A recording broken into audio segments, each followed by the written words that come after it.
So, the whole story of how I became a shamanic priestess and medicine woman is kind of funny because if you would have told me that 3 years ago, this is what I would be calling myself, I would have laughed at you. And coincidentally, 3 years ago, I moved to Sedona. And what I was doing previously was I was teaching business. I was extremely pragmatic, and I actually bring that pragmatism to my work, to my spiritual work. So, how I became a shamanic priestess was I actually did go through a priestess program initiation. And also the medicine woman aspect of it, what I feel Sedona does, and what I feel my path as a healer is to really decondition all that isn't me to emerge as what I am and own that and claim that. And I would, if you would have told me 3 years ago, I would have been like, oh, that's crazy. That doesn't make sense. What even is that? That's so esoteric and strange. And I would have all of these judgments about it, but the truth is, I really believe that all of us have our own medicine. All of us are medicine people, and we bring our unique, distinctive genius to the world, and that's actually what I'm here to do for others as a shamanic priestess. Being here in Sedona, the land really supports it because the reason Sedona is so special is because it's really a giant crystal. And yes, there are vortexes, there are other things going on this land that really make it quite magical. However, it amplifies all of the energy. So all the release work that you need to do to decondition, to release all of the things that you are not, to release all of the conditioning from the culture, all of the conditioning from your family, to emerge as who you actually are, the land deeply supports that. And so that's a little bit about my story. To become something, a lot of times I find it's an emergence of an authentic aspect of yourself, of your authentic essence, coupled with, in order for that to emerge, much has to be let go that suppressed it from emerging. And so that's when, as shamans, we talk about the ego death, right? We talk about the release work. We talk about liberation work, and that's a key aspect of the dark feminine, is that deconditioning work through the body. The specific methods that I use in my healing work they're curated from so many different kinds of practices. The first one I would say is somatic release work. What is somatic release work? Somatic release work is releasing things stored in the body, and I deal specifically with stored repressed emotions in the body. So things like our rage, especially I work primarily with women. So especially for women where we haven't really been allowed to feel our rage, where we have a lot of that good girl conditioning, finding ways within the body to move that energy out of us, because what we suppress, we repress. It's not like it goes away just because you aren't expressing it.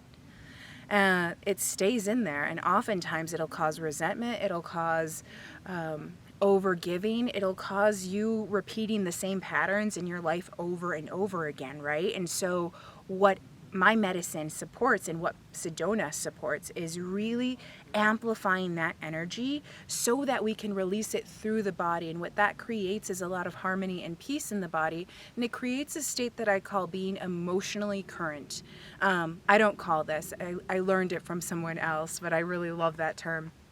So to be emotionally current is you're dealing with a situation as it comes, with a sense of detachment, with a sense of, okay, this is happening, versus what we go to, which is when they talk about road rage. Road rage, this is what it is. So much suppressed rage. The moment someone cuts you off, what happened? One person cut you off. When we have space in between that person cutting us off, we are able to accurately respond to the situation versus react to it. And when we react to it, we create a lot more damage for ourselves and for the people around us. So, and really allowing the grief, allowing the rage, allowing all of those repressed emotions that we don't allow ourselves to feel to come up, we create a sense of peace and self-trust, and we resensitize ourselves and we resensitize our bodies. And that is when we go into the primal feminine. That's when we really allow ourselves to be sensitive to our environment, to be sensitive energetically. And what this allows is like that greater feminine wisdom to exist in the day-to-day life, because for so long it's been so suppressed. What message do you have for those who might be skeptical about the healing energies of Sedona and your work? You know what's so funny is when I first moved here, when I first came here, I ran a retreat here. I was co-leading a retreat here, and it was a business retreat.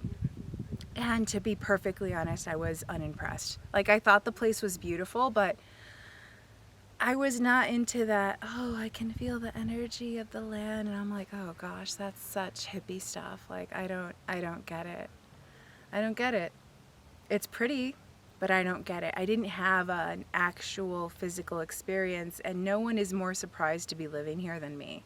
But what I can tell you is, after prolonged time living here, when I was here for at least 3 months, and I had a cathedral rock in the back beaming in my window, I experienced so much deep emotion that I had never felt before, and it felt like, whoa, what's happening? And it was this dark feminine descent that was happening. It was an allowing of this kind of inner chaos that I had never allowed, because I always was very cautious and controlled and methodical in my actions. And it allowed me to uncover this greater aspect of myself, and recover this greater power and this greater freedom, where I now get to live in my dharma, live in my mission, live in my purpose. And so I completely understand the skepticism. Sometimes for some people, I think prolonged period in Sedona is what'll actually do it. And I think when you're working with the mystery, when you're working with the esoteric, when you're working with magic, when you're working with energy, there's a lot of things going on in the subtle realm that most of us are not conditioned to feel or experience, or are even sensitized to. So it may feel like nothing, right? And that's when we have to get really still and really quiet, because we're so distracted in our day-to-day lives, and we're used to constant dopamine hits. And so to come in, to allow the land to work with us, to allow the land to support us in uncovering what we're uncovering, or in amplifying what we're desiring to amplify, it takes a nervous system that's settled, and a nervous system that can actually be aware of what's going on. And to be perfectly honest, when I first came here, I did not have that.